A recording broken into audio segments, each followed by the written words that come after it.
semuanya. Oke, kita langsung aja nih. Kalau Anda lagi siap-siap buat studi, kerja, atau malah buka bisnis di Zimbabwe, Anda ada di tempat yang pas banget. Di panduan kali ini, kita bakal bahas tuntas, langkah demi langkah, gimana caranya nyiapin dokumen penting Anda supaya sah dan diakui sepenuhnya di sana. Tapi, pernah kepikiran gak sih? Satu aja dokumen Anda yang nggak dilegalisasi dengan benar, itu bisa langsung ngebatalin visa Zimbabwe Anda seketika. Serius, tanpa stempel yang tepat, berkas-berkas penting yang Anda bawa itu, ya cuma bakal jadi tumpukan kertas biasa aja, nggak ada kekuatan hukumnya sama sekali di luar negeri. Bayangin aja, udah terbang jauh-jauh, rencana udah mateng, semuanya kandas cuma gara-gara urusan cap administrasi. Pastinya nggak mau kan kayak gitu?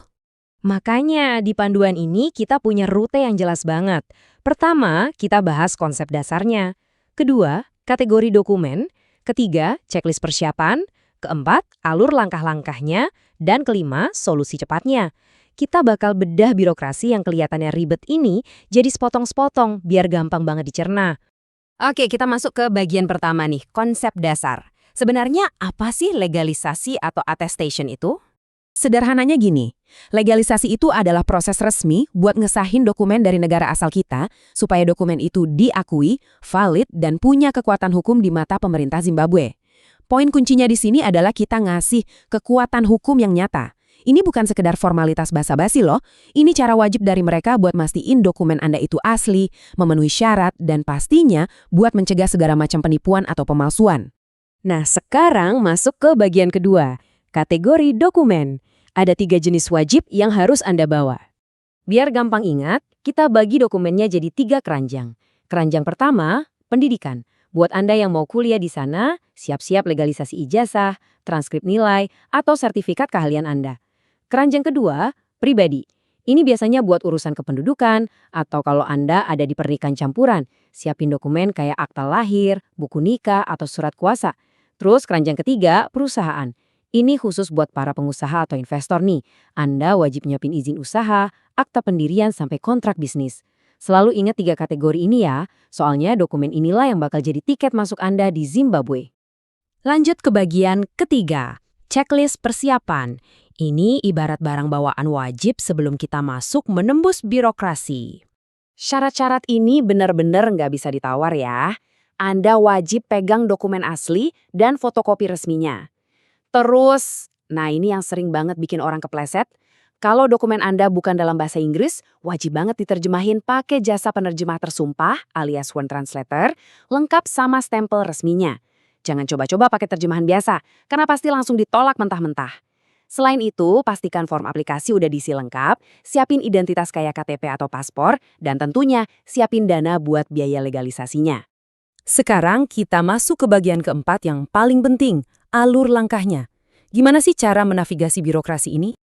Kita urutkan secara kronologis ya. Langkah pertama, siapin semua dokumen tadi. Langkah kedua, bawa dokumennya ke instansi lokal terkait. Misalnya, ijazah ke Kementerian Pendidikan atau dokumen pribadi ke Kemenkumham. Udah dapat stempel dari kementerian lokal? Lanjut langkah ketiga, dokumennya jalan ke Kementerian Luar Negeri atau Kemenlu buat dapat pengakuan internasional.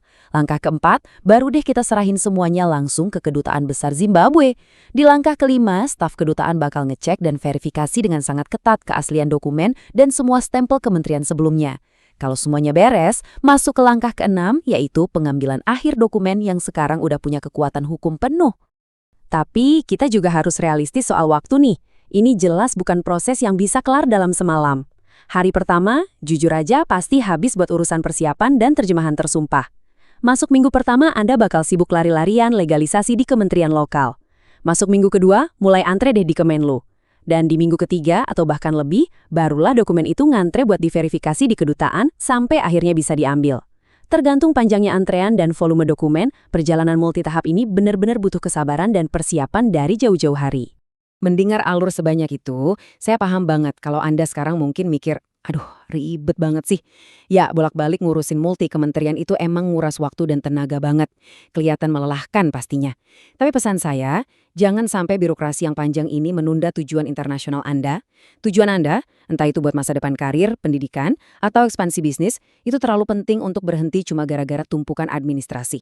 Makanya kita masuk ke bagian kelima, solusi cepat. Gimana caranya nge-skip semua sakit kepala itu? Jawabannya gampang, serahin aja ke ahlinya. Dengan mengandalkan tenaga profesional, Anda bisa bernafas jauh lebih lega. Semua tahapan ribut tadi bakal diurusin buat Anda.